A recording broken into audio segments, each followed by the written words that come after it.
दोस्तों, आज मैं आपको एक ऐसे व्यक्ति के बारे में बताने जा रहा हूँ जिनका जन्म तो कलयुग में हुआ, लेकिन वो अपनी तपस्या और ज्ञान की प्राप्ति के कारण ईश्वर की दर्जा प्राप्त किए।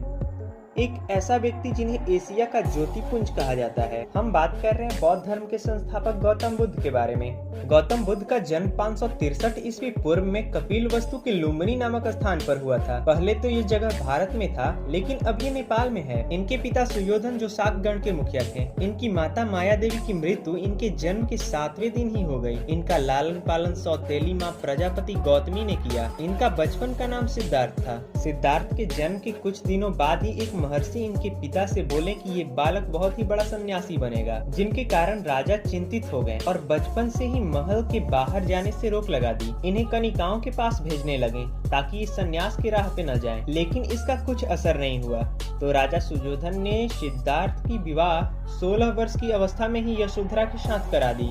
इनका एक पुत्र हुआ जिसका नाम राहुल था। एक दिन सिद्धार्थ जब कपिलवस्तु के सैर पर निकले तो इन्होंने 4 दृश्यों को देखा। पहला, एक बूढ़ा व्यक्ति, दूसरा एक बीमार व्यक्ति, तीसरा एक शव और चौथा एक सन्यासी। जिसके बाद सांसारिक समस्याओं से व्यथित होकर सिद्धार्थ ने 29 वर्ष की अवस्था में गृह त्याग किया, जिसे बौद्ध धर्म में महाविनिष्क्रमण कहा गया है। गृह त्याग करने के बाद सिद्धार्थ ने वैशाली और लार कलाम से संख्या दर्शन की शिक्षा ग्रहण की, जिससे उन्हें शून्य का ज्ञान प्राप्त हुआ। फिर बिना अन्न जल ग्रहण किए 6 वर्ष की कठिन तपस्या के बाद 35 वर्ष की आयु में वैशाख की पूर्णिमा की रात निरंजना फल्गु नदी के किनारे पीपल के वृक्ष के नीचे सिद्धार्थ को ज्ञान प्राप्त हुआ। ज्ञान प्राप्ति के बाद सिद्धार्थ बुद्ध के नाम से जाने गए।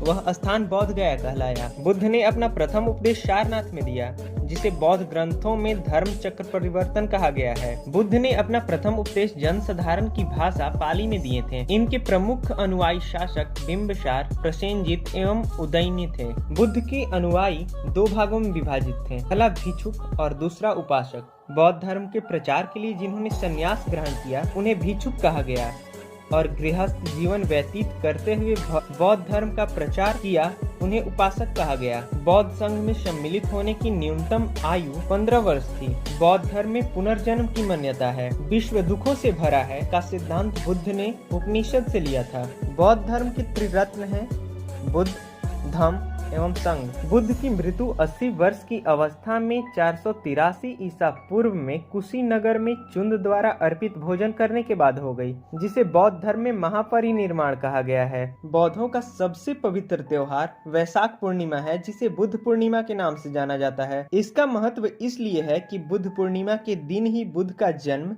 ज्ञान की प्राप्ति एवं उसी दिन उनकी मृत्यु प्राप्त हुई। बोध गया किस नदी के किनारे बसा है, कमेंट में जरूर बताइएगा और चैनल को सब्सक्राइब करना मत भूलिएगा।